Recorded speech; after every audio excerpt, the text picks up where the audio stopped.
ধর্ষকের সর্বোচ্চ শাস্তির দাবি এবং নারীর প্রতি সহিংসতার প্রতিবাদে ঢাকা বিশ্ববিদ্যালয় সহ রাজধানীর বিভিন্ন স্থানে মশাল মিছিল হয়েছে।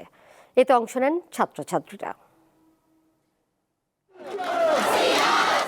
সারা দেশে চলমান ধর্ষণের প্রতিকার, দ্রুত এবং জনসম্মুখে ধর্ষকদের দৃষ্টান্তমূলক শাস্তির দাবিতে রাজু ভাস্কর্যের সামনে মানববন্ধন ও বিক্ষোভ করেন ঢাকা বিশ্ববিদ্যালয়ের শিক্ষার্থীরা।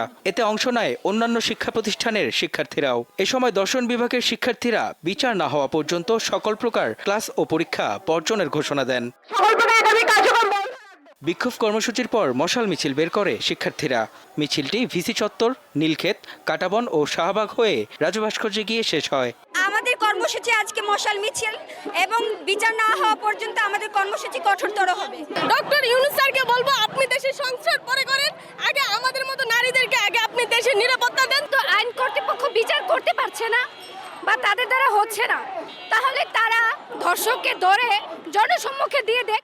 বুয়েট শিক্ষার্থীরাও ধর্ষকদের বিচারের দাবিতে মিছিল নিয়ে বিক্ষোভ করে রাজু ভাস্কর্যের সামনে। দ্রুত আইনের আওতায় আনতে হবে। নারী নির্যাতনের ঘটনায় আইনি প্রক্রিয়া এবং বিচারিক কার্যক্রম দ্রুততম সময়ের মধ্যে প্রয়োজনীয় পদক্ষেপ গ্রহণ করতে হবে।